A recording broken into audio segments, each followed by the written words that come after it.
एवढी मोठी सभा जरांगे पाटलांनी मराठा आरक्षणाची साठी घेतली त्याबद्दल सर्वप्रथम महाराष्ट्राच्या ओबीसीच्या समाजाच्या वतीने आम्ही त्यांचं अभिनंदन करतो. कारण मराठा आरक्षणाला ओबीसी समाजाचा विरोध नाही हे आम्ही वारंवार स्पष्ट केलेलं आहे. फक्त आमची म्हणणं एवढंच आहे की मराठाला आरक्षण द्या पण ओबीसीतलं देऊ नका ही साधीसुधी आमची मागणी आहे. परंतु परवाचा जो मेळावा त्यांचा झाला त्याच्यामध्ये त्यांनी स्पष्टपणे पुन्हा एकदा हा प्रचंड मोठा मेळावा घेऊन सरकारवरती एक फार मोठं दडपण त्यांनी आणलेलं आहे. आणि त्या मेळाव्यामध्ये प्रमुख मागणी अशी होती त्यांची की या राज्यातील मराठा समाजाला सरसकट कुणबी समाजाचं प्रमाणपत्र देऊन ओबीसी समाजात प्रवेश करावा. आणि नेमकं ह्याच मागणीला महाराष्ट्रातील ओबीसी समाजाचा हा विरोध आहे. हा विरोध कशासाठी आहे तर ओबीसी समाज आहे 55 ते 60% महाराष्ट्रामध्ये आणि त्यांना 27% फक्त आरक्षण आहे. आणि असं असताना इतका मोठा 32% असलेला समाज जो आहे तो जर तुम्ही याच्यामध्ये जर घातला तर ह्या गरीब ओबीसी समाजावरती छोट्या छोट्या जमान्यात तेली माळी साळी कुष्टी कुंभार वडार गाववाड्यातली ही माणसं जी आहे मंडळी आहेत ह्यांचं आरक्षणाचं 3-13 झाल्याशिवाय राहणार नाहीत. आणि म्हणून ह्या मागणीला आमचा विरोध आहे. वास्तवतः मराठा समाजाचे 58 मोर्चे निघाले. त्या 58 मोर्चाची मागणी काय आहे हे सुद्धा मला ह्या महाराष्ट्राला सांगावं लागेल की त्या 58 शांततापूर्व मार्गाने निघालेले जे मोर्चे आहेत त्यांची मागणी अशी होती की मराठा समाजाला आरक्षणाची आवश्यकता आहे आणि त्यामुळे कुणाच्याही आरक्षण धक्का न लावता 50% वरती वेगळा प्रवर्ग करून आम्हाला आरक्षण द्यावं अशी साधीसुधी मागणी मराठा आरक्षणानं केली, मराठा समाजाने केली. त्याला महाराष्ट्रातील तमाम ओबीसी असेल, भटकेमुक्त असेल, धनगर समाज असेल सगळ्यांनी पाठिंबा दिला. परंतु ज्यावेळी एससीबीसी कायदा ज्यावेळी संमत झाला आणि तो कायदा ज्यावेळी सुप्रीम कोर्टामध्ये त्याचा निकाल लागला आणि त्याच्यामध्ये तो कायदा टिकला नाही. काय त्यामध्ये ते केलं होतं की त्यांनी एससीबीसी नावाचा वेगळा प्रवर्ग केला होता. 50% वरचं हे आरक्षण दिलं होतं. त्याच्यामध्ये 16% आरक्षण महाराष्ट्र सरकारनं त्यांना देऊ केलं होतं. हायकोर्टानं ते 13% आणि 12% असं शैक्षणिक आणि नोकऱ्यामधलं आरक्षण केलं. परंतु तो जो कायदा जो आहे तो कायदा महाराष्ट्र सरकारला टिकवता आला नाही. वास्तविक पाहता तामिळनाडू सरकारने शेड्यूल 9चा उपयोग करून 69% आरक्षण घेतलं होतं. महाराष्ट्र सरकारला त्यावेळी कुणी अडवलं होतं शेड्यूल 9 मध्ये त्यांनी समावेश न करायचा. त्यांनी शेड्यूल 9 मध्ये जर तो प्रवेश केला असता, शेड्यूल 9ची जर बेनिफिट घेतला असता तर महाराष्ट्रातील मराठा समाजाला एससीबीसीचं आरक्षण किमान 10 वर्ष मिळालं असतं. व ही चूक कुणाची आहे तर सरकारची आहे. मग आता सरकारच्या चुका आणि भोगा लावायचं ओबीसीला हे आम्हाला मुळीच मान्य नाहीये. तुम्हाला ते आरक्षण टिकवायसाठी जे काय करायला पाहिजे सरकारने ते करायला पाहिजे होतं. जी बाजू सरकारने मांडायला पाहिजे सुप्रीम कोर्टामध्ये त्यासाठी सरकारला अपयश आलेलं आहे. आणि म्हणून त्याची ओबीसी मराठा बांधवांनी त्याची शिक्षा ओबीसीला देऊ नये अशी आमची हात जोडून विनंती आहे. मोठा मेळावा घेतला म्हणून आरक्षण असंही होत नाहीये. मी यापूर्वी सांगितलं की पंढरपूरमध्ये मी धनगर समाजाचा एवढा मोठा मेळावा घेतला होता की पंढरपूर शहर पॅक झालं होतं. पंढरपूरच्या इतिहासामध्ये कधी नव्हे एवढे पंढरपूरची दारं बंद करायला लागली होती. देशाचे पंतप्रधान अटल बिहारी वाजपेयी त्या मेळाव्यामध्ये येऊन ढोल बडवून त्यांनी सांगितलं की आम्ही आरक्षण एसटी आरक्षण देऊ म्हणून सांगितलं होतं. पण ते आरक्षण आज तागा दिलेलं नाही. त्यामुळे मोठा मेळावा घेतला म्हणून आरक्षण असं होत आहे. फक्त त्या मेळाव्याचा सरकारी यंत्रणेवरती दबाव वाढवण्यासाठी मात्र उपयोग होतो आणि तो जरांगे पाटलांनी केला. त्याबद्दल आम्ही त्यांचं अभिनंदन केलेलंच आहे. माझी पुन्हा एकदा आपल्या माध्यमातून महाराष्ट्रातील तमाम मराठा समाजाला जरांगे पाटलांना बाकी आणखी मराठा समाज नेते असेल त्यांना विनंती आहे की आपण हे ओबीसीमध्ये घालण्याची जी मागणी जी आहे ती आपण करू नये. या समाजाचं जे शिळी भाकरी जी आहे ती हिसकावून घेऊ नये अशी मागणी जी आहे अशी विनंती वजा जी आहे ती मी महाराष्ट्रातील मराठा समाजाला करत आहे, सरकारवर सुद्धा करत आहे. कारण जर सरकारनं जर एवढ्या मोठ्या मेळाव्याचं दडपण घेऊन जर अशी काय निर्णय घेतलाच की मराठा समाजाला कुणबी सरसकट कुणबी प्रमाणपत्र देऊन ओबीसीमध्ये घुसवण्याचा प्रयत्न केला तर महाराष्ट्रातला ओबीसी समाज हा ताकदीनं रस्त्यावर उतरून त्याला विरोध करायचा राहणार नाही. आता या ठिकाणी मेळावा प्रचंड मोठा मेळावा घेतला, सरकार दडपण आलेला आहे. त्यामुळे आता ओबीसीला सुद्धा एक फार मोठा महामेळावा जो आहे तो घेण्याची आता वेळ ओबीसीवर आलेली आहे. आणि त्यामुळे आजच्या पत्रकार परिषदेमध्ये मी ओबीसींचा एल्गार महामेळावा जो आहे तो मराठवाड्यामध्ये होणार असं जाहीर करत आहे. या ठिकाणी मराठवाड्यातील नेते या ठिकाणी उपस्थित आहेत. या ठिकाणी टी.पी. मुंडे साहेब उपस्थित आहेत. त्या ठिकाणी हरिभाऊ शेळके या ठिकाणी उपस्थित आहेत, प्राध्यापक साठे परवडे या ठिकाणी उपस्थित आहेत. आणि ह्या मराठवाड्यामध्ये 10 नोव्हेंबरला हा मेळावा, हा ओबीसींचा महामेळावा जो आहे, एल्गार मेळावा हा संपन्न होत आहे. आणि तो मेळावा जो आहे त्या मेळाव्यासाठी महाराष्ट्रातील तमाम मराठवाड्यातील लाखोंचा जनसमुदाय जो आहे तो हिंगोली या ठिकाणी हा मेळावा होत आहे. आणि त्या ठिकाणी ओबीसींची ताकद काय आहे हे सुद्धा आम्ही महाराष्ट्राला आणि देशाला आणि सगळ्या सरकारला आम्ही दाखवून देणार आहोत. आणि अशा प्रकारे हा मेळावा जो आहे, ह्या मेळाव्याविषयी आपल्याला आमचे नेते टी.पी. मुंडे साहेब हे विश्लेषण करतीलच. तत्पूर्वी या ठिकाणी जरांगे पाटलांनी त्या दिवशीच्या सभामध्ये ज्या मागण्या केल्या, मी आधी बोललो की जरांगे पाटील प्रत्येक मेळाव्यामध्ये मागणी बदलत आहेत. की पहिल्यांदा त्यांनी मागणी केली की निजामाच्या नोंदी घ्याव्यात, त्याप्रमाणे आरक्षण द्यावं कुणब्यांचं. त्यानंतर समितीची मागणी केली, त्यानंतर सरसकट कुणब्यांची मागणी केली. त्यानंतर आता कालच्या सभेत तर पुन्हा एकदा मराठा म्हणून आरक्षण पण वेगळा वर्ग करून देण्यात यावं आणि ते 50% आत देण्यात यावं, अशी पण आणखी एक मागणी केली.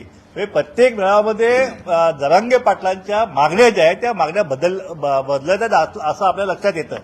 पण 50%च्या आतमधलं आरक्षण जे आहे ते कुणाला मिळतंय? जर मागासवर्गीय असेल तरच ते आरक्षण मिळतं, नाहीतर ते आरक्षण मिळत नाही. एवढी साधीसुधी ही सुद्धा जी आहे घटनात्मक तरतूद सुद्धा जी आहे ती मराठा नेत्यांना समजायला पाहिजे. ऍक्च्युली घटनेचा आदर सगळ्यांनी करायला पाहिजे. त्यावेळी त्यांनी अशी ही केली की माझी अंत्ययात्रा निघेल, जर आरक्षण मिळालं नाही तर अंत्ययात्रा निघेल. परंतु माझी त्यांना विनंती आहे की अशा अंत्ययात्रा यापूर्वी अनेक निघालेल्या आहेत. गुज्जर समाजाला 550 अंत्ययात्रा निघालेल्या आहेत, पण आरक्षण मिळालं का? नाही मिळालेलं आहे. तिकडे आसाममध्ये आपण बघितलं, मणिपूरमध्ये किती अंत्ययात्रा निघाल्या, पण आरक्षण मिळालं का? मिळालं नाहीये. धनगर समाजा नेत्यांच्या शिवाजीबापू शेंडगे असतील, काकासाहेब थोरात असतील, लेगरे साहेब असतील, देशमुख आबा असतील, यांचं सुद्धा अंत्ययात्रा निघाल्याच ना. त्यांनी सुद्धा मागणी अनेक वर्ष लावून धरली, पण आरक्षण मिळालं का? नाही मिळालं. परंतु माझी विनंती आहे जरांगे पाटलांना की अंत्ययात्रा तुमची काढायच्या ऐवजी अंत्ययात्रा सरकारची काढली केली पाहिजे. त्यासाठी आपण प्रयत्न करा, त्यासाठी दडपण आपण आणलं पाहिजे. आपली अंत्ययात्रा निघून आरक्षणाचा लढा संपवणं हे काय योग्य नव्हे. हा आरक्षणाचा लढा जो आहे, सामाजिक न्यायाचा लढा, हा अनेक वर्षानुवर्षे लढावा लागतो. आमची तर ह्या आरक्षणाची दुसरी पिढी आहे, कदाचित आमची तिसऱ्या पिढीला सुद्धा हा लढा लढावा लागेल. एक सभा मोठी घेतली म्हणून आरक्षण असं होत नाहीये. गुज्जर समाजानं जवळपास 500 ट्रेन पेटवल्या, बसेस जाळल्या, सगळ्या माल नुकसान केलं, 550 मातांचं कुंकू पुसलं गेलं, पण तरी सुद्धा आरक्षण मिळालं नाही. कारण आरक्षणाचा घटनेचा मार्ग जो आहे तो जोपर्यंत आपण त्या मार्गाने जात नाही तोपर्यंत आरक्षण हे मिळत नाही. बस पेटवली म्हणून आरक्षण मिळत नाही, किंवा ट्रेन पेटवली म्हणून सुद्धा आरक्षण मिळत नाही, किंवा कुणाची अंत्ययात्रा निघाली म्हणून सुद्धा आरक्षण मिळत नाहीये. त्यामुळे माझी विनंती आहे जरांगे पाटलांना, आपण अंत्ययात्रेच्या ऐवजी आपण सरकारची अंत्ययात्रा कशी काढेल याविषयी आपण प्रयत्न करावा. आपला आरक्षणाचा मार्ग आपल्याला नक्कीच मिळेल असं समस्त ओबीसी समाजाला आपल्याला विनंती आहे. या ठिकाणी आणखी एक महत्वाचा प्रश्न निर्माण झालेला आहे की आमचा जात गणनेचा प्रश्न. त्यावेळी देवेंद्र फडणवीस साहेबांनी मान्य केलं आमच्या बैठकीमध्ये की बिहारच्या लोकसंख्येचा जातनिहाय जनगणनेचा आकडेवारी आल्यानंतर ती आकडेवारी आम्ही महाराष्ट्रात सुद्धा जातनिहाय जनगणना सुरू करू.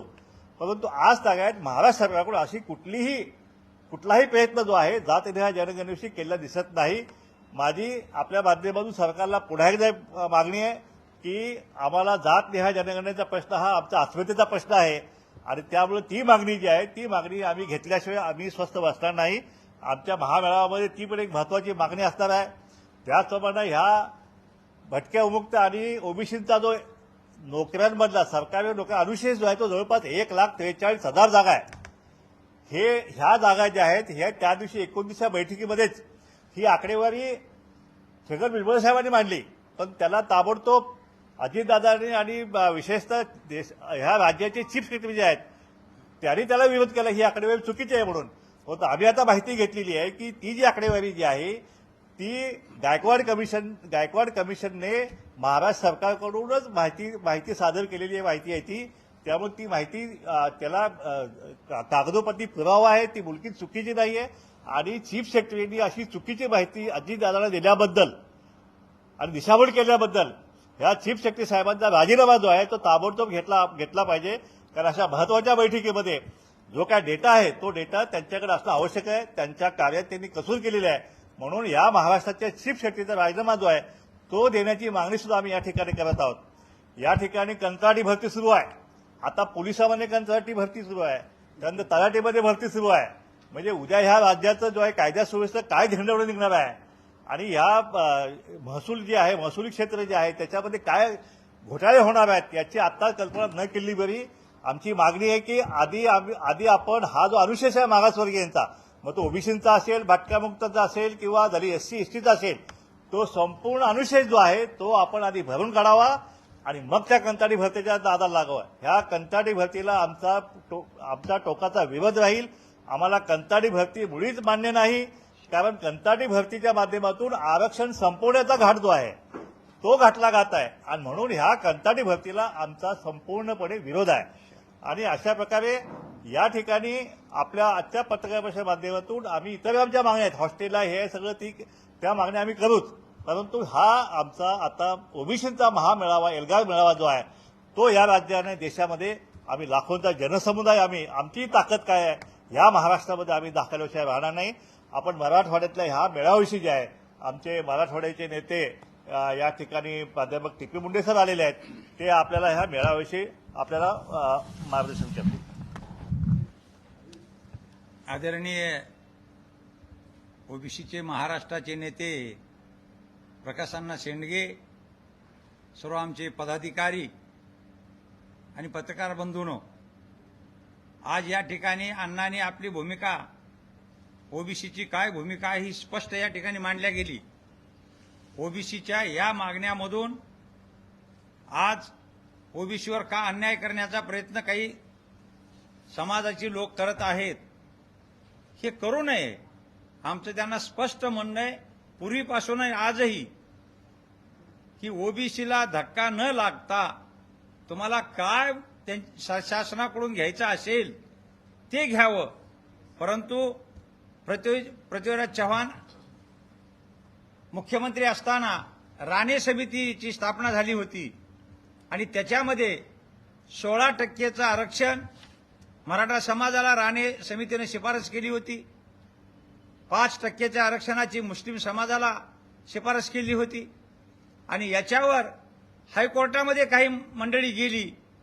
त्याच्यामध्ये सरकारनं जी भूमिका स्पष्टपणाने घ्यायला पाहिजे होती, चांगल्या पद्धतीनं पैरवी करायला पाहिजे होती, पण ती केल्या गेली नाहीये आणि त्याच्यामुळं ते 16% आरक्षण रद्द झालं आणि 5% हे मुस्लिम समाजाच्या आरक्षणाला मान्यता मिळाली.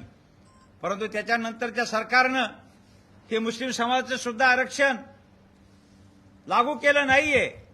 म्हणून एकीकडे मान्य झालेलं आरक्षण सुद्धा हे सरकार लागू करत नाहीये. दुसरीकडे मराठा समाजामध्ये जरांगे पाटील यांनी ज्या वेगवेगळ्या पद्धतीनं प्रत्येक मोर्चाच्या वेळेस वेगवेगळी मागणी हा प्रकार जो सुरू केलेला आहे, तर जरांगे पाटलाची भूमिका, त्यांनी मराठा समाजाला आरक्षण द्यावे असे आहे, आमचं काही दुमत नाही, आम्ही त्यांचं अभिनंदन करू. परंतु ओबीसीमध्ये जर म्हणत असतील तर त्या ठिकाणी आम्ही कठोर विरोध करू. ओबीसीच्या आरक्षणाला आम्ही कदापि धक्का लागू देणार नाहीयेत. ही ओबीसीच्या आणि भटक्या विमुक्ताची ही स्पष्ट भूमिका आहे आणि म्हणून या ठिकाणी ही भूमिका घेत असताना आत्ताच प्रकाश अण्णांनी सांगितलं, मराठवाड्यामध्ये ओबीसी आणि भटक्या विमुक्ताचे आम्ही एक मोठा मेळावा घेत आहोत.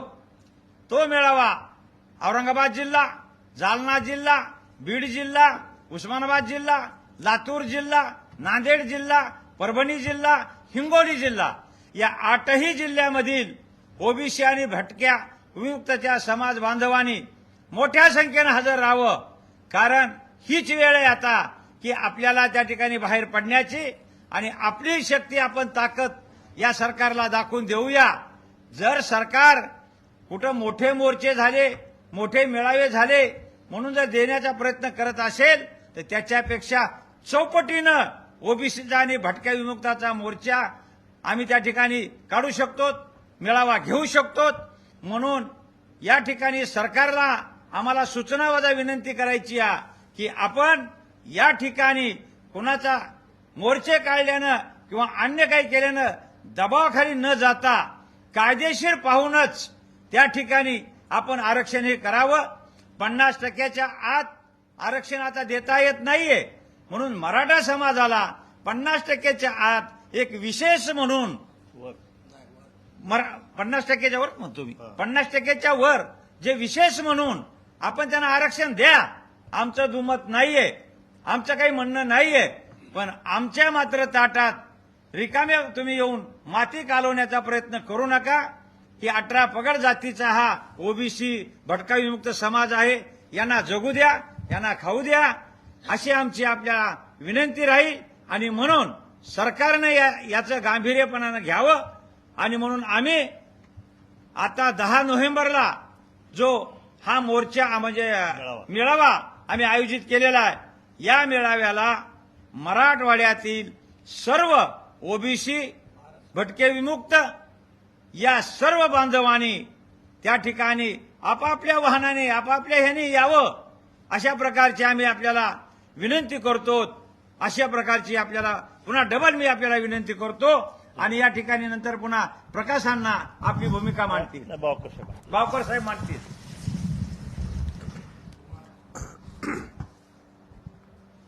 ओबीसी जनमोर्चाचे अध्यक्ष आदरणीय प्रकाशअण्णा शेंडगे साहेब, बाकी सर्व पदाधिकारी आदरणीय मुंडे साहेब, तांडेल साहेब, दशरथदादा पाटील साहेब, दुसरे प्राध्यापक साठे साहेब, या ठिकाणी शेळके साहेब आणि आमचे म्हात्रे साहेब, मयेकर साहेब आणि म्हात्रे साहेब, सगळी मंडळी या ठिकाणी आलेले आहेत पदाधिकारी. खरं तर जी आज पत्रकार परिषद आम्ही या ठिकाणी घेतो आहोत, कुणाला आव्हानाला प्रति आव्हान देण्यासाठी नाही. आमचे जे न्याय्य हक्क आहेत, संविधानानं जे आम्हाला अधिकार दिलेले आहेत, त्या अधिकारांचं, त्या आरक्षणाचं संरक्षण करण्याच्या दृष्टिकोनातून आमची ओबीसींची ही सगळी धडपड चालू आहे. त्यामुळे कुठल्याही समाजानं आम्ही कुणाच्या विरोधात आहोत असं समजू नये. दुर्दैवानं जेव्हा आम्हाला आमची भूमिका आमच्या हितासाठी मांडायची असते, त्यावेळेला एखादा समाज असतो, त्यांचं नुकसान होऊ शकतं किंवा त्यांना त्यांच्या विरोधामध्ये आम्ही काहीतरी कृती करतो आहोत असं वाटत असेल, परंतु आम्ही आमच्या हक्कासाठी, ते आमचे हक्क जे आहेत ते अबाधित ठेवण्यासाठीच ही लढाई लढतो आहोत. आता या ठिकाणी माननीय अध्यक्ष प्रकाशअण्णा शेंडगे यांनी 10 नोव्हेंबरचा जो महामेळावा, एल्गार महामेळावा हा मराठवाड्यातच आपण घेणार आहोत, मुंडे सर बोलले त्याप्रमाणे, आणि तो देखील हिंगोलीला आपण घेतो आहोत, आणि तो देखील न भूतो असा त्या ठिकाणी मेळावा होईल. आणि त्या ठिकाणी देखील आम्ही या बाबतीमध्ये आवाज उठवणार आहोत. अलीकडे एका बाजूला मराठ्यांचं आरक्षणासाठी आंदोलन सुरू आहे, आणि दुसऱ्या बाजूनं या महाराष्ट्रातल्या